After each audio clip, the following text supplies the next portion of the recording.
वो बड़े बड़े वाले बब्बर शेर याद है, मेक इन इंडिया वाले। मोदी जी की ऐसी कृपा हुई कि बेचारे दहाड़ना तो भूल जाइए, मिमिया भी नहीं पा रहे हैं। भारत की फैक्ट्रीज में लगातार उत्पादन घट रहा है। घरों से लेकर फैक्ट्री फ्लोर तक मंदी पूरी तरह से पैर पसार कर पड़ी हुई है। आज बात करेंगे आईआईपी में भारी गिरावट की और इसका जीडीपी पर क्या प्रभाव होएगा। फरवरी महीने का आईआईपी डेटा आया है, ग्रोथ रेट मात्र 2.9%। ये 6 महीने में सबसे कम ग्रोथ रेट है। IIP index of industrial production होता है, यह दिखाता है कि हमारी फैक्ट्रीज में कितना उत्पादन हो रहा है, कितना प्रोडक्शन हो रहा है। इस गिरावट के लिए सबसे बड़ा जिम्मेदार मैन्युफैक्चरिंग, माइनिंग और इलेक्ट्रिसिटी सेक्टर है।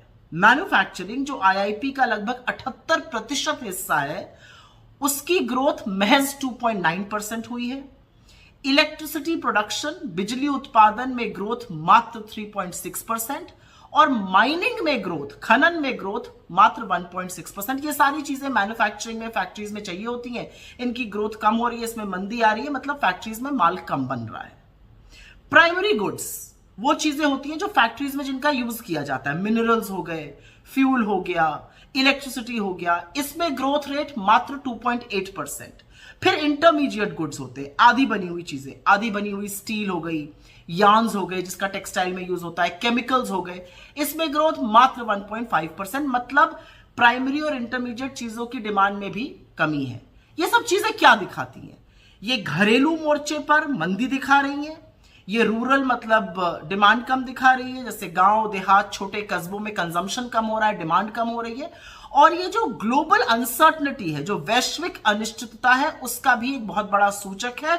उससे ज्यादा बड़ी चिंता यह है कि ये जो ट्रेड वॉर होने वाली है दुनिया में, जो टैरिफ के चलते, उसका इन सब पर और भी बड़ा कुप्रभाव पड़ेगा। तो अब आईआईपी और जीडीपी का क्या रिलेशन है? आईआईपी में गिरावट का मतलब है कि इसका सबसे बड़ा कुप्रभाव जीडीपी पे पड़ने वाला है। फिस्कल ईयर 25, वित्तीय वर्ष 25 जो अभी 31 मार्च को खत्म हुआ है, उसमें अनुमानित जीडीपी की ग्रोथ रेट थी 6.5%। पहले क्वार्टर में 6.7% हुई, फिर 5.6% हुई, फिर 6.2% हुई। अगर 6.5% ग्रोथ रेट चाहिए तो चौथी तिमाही में ग्रोथ रेट कम से कम 7.6 आनी चाहिए, जो इस समय मुश्किल लग रहा है।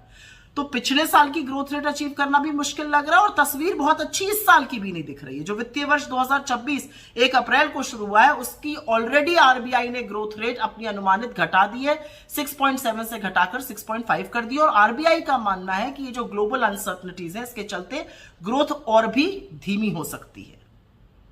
तो इस वैश्विक उथल पुथल पर क्या सरकार को कोई फर्क पड़ रहा है? सरकार क्या टैरिफ पर बोल रही है? बिल्कुल नहीं बोल रही है। और अगर फर्क पड़ता तो सरकार फैक्ट्री उत्पादन पर, इलेक्ट्रिसिटी जनरेशन पर, मैन्युफैक्चरिंग पर ध्यान देती। लेकिन मोदी जी का तो सारा ध्यान कब्रें खुदवाने पर है, वक्फ बोर्ड के बिल पास कराने पर है। आपका ध्यान हर जगह मुद्दों से हटाकर उस पे लगाने पर है, नहीं तो आप सवाल पूछने लगेगा। लेकिन क्या आप सवाल पूछने के लिए तैयार हैं? क्योंकि आईआईपी का कम होना, जीडीपी का कम होना महज नंबर नहीं है।